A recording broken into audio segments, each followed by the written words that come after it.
every night when we went to bed, we looked at each other. One of us would say to the other, is God in control? Yes. Then we will sleep well tonight.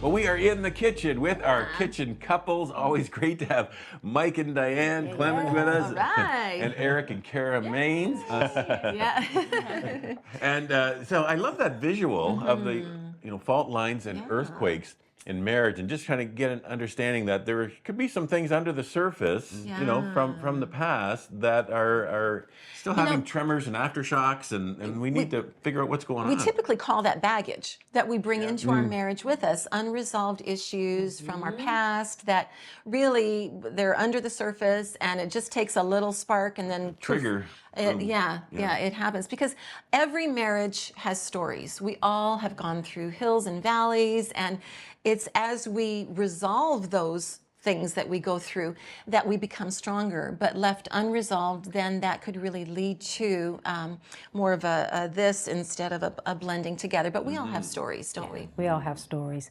That was a lot. It was a lot to unpack. The three things that caught me were sometimes you have to lose to win, right? Sometimes you have to go through stuff. You're gonna have earthquakes, like they say. You're gonna have valleys. You're gonna have all of those things in marriage. And sometimes you have to do that in order to come out on top, in order to win, in order to thrive as a couple. Man, I don't know if we're gonna make it through this time. I don't know, because I know we've been there. Yeah, I don't know. This is a tough one, right? Are you thinking, are you asking yourself, what can I get, or what can I give? Because that give is the most important thing. Because at that moment, you can't think about, what am I going to take from this? What am I taking? But what can I give to improve? What can I give my partner to help? What can I give to myself to help? Those are the times you have to really dig deep, and in order to get through those valleys and those earthquakes. What do you think, Dave? The discipline of it is really prioritizing your relationship, right? Prioritizing your marriage and having that communication during these times. When I think of fault lines, I think first of my fault. That's me. It's on me, right? And in that, the scripture says that love keeps no record of wrongs, right?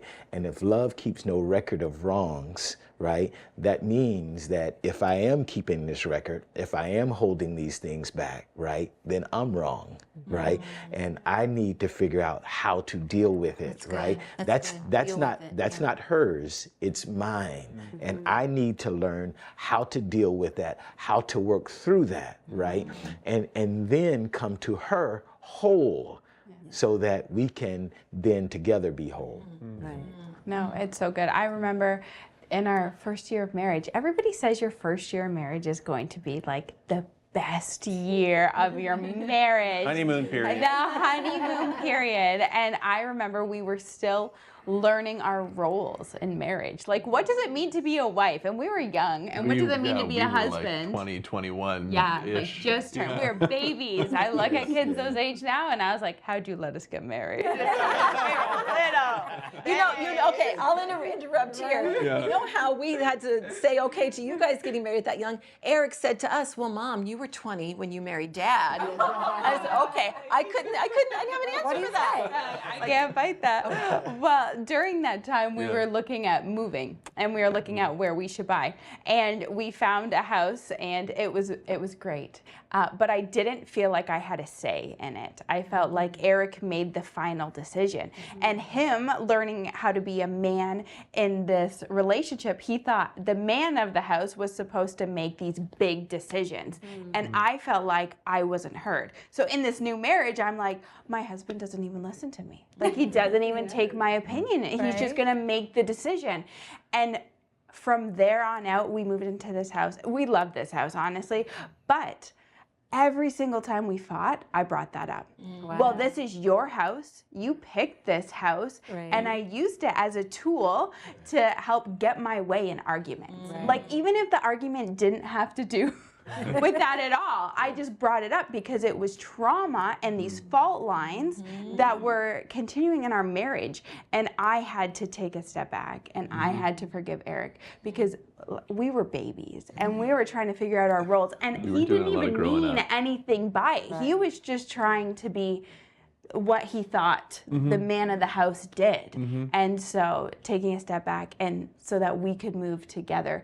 And then once we looked at moving again, it was a totally different experience. And because we realized where we were both wrong in the situation and how we could move forward from it. And that was only 8 years ago, right? Really, at this point, that was like 8 years ago. And but since then, there's been a few other earthquakes that have come in, like in our lives, in our marriage. And one of them being the loss of Kara's mom.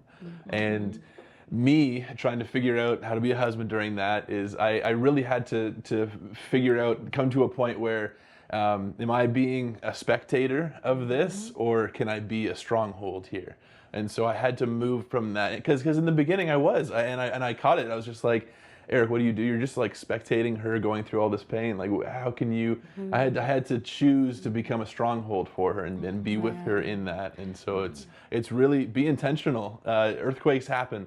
They do. Trust me, they happen. And you got to be intentional to be there with your spouse, not heal around the your fault spouse. lines before they can really solidify. And like you said, Kara, cause further damage down the road. And the good news is that you can come through that stronger together than you were before. And that you have a new dimension in your relationship that before that happened you didn't have, and that's a wonderful thing. And sometimes it takes sitting down with a counselor that can help you walk through those steps to look at what are those fault lines, some things, this inner healing that we talked about that needs to be dealt with. When you go through really, really hard times, I know 13 years ago, we went through a very stressful, very serious situation in our lives. Major transition. Major transition. It was the betrayal of a friend, and it just had such far-reaching repercussions. So finally, Ron said to me one night, okay, this is ridiculous.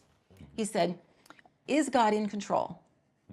Period. Like, just ask this, let's just start the basics. Is God, and we said, yes, God is in control. And Ron said, so we will sleep well tonight. Right. And we turned off the lamp and we went to sleep and we slept like babies. But you know what? For the next year, every night when we went to bed, we looked at each other. One of us would say to the other, is God in control? Yes, then we will sleep well tonight. It's good to know when you're in the palm of his hands. You could be shaken. You could have like an earthquake, but he's got you. And he'll help you walk through that. And if you're strong together through that time.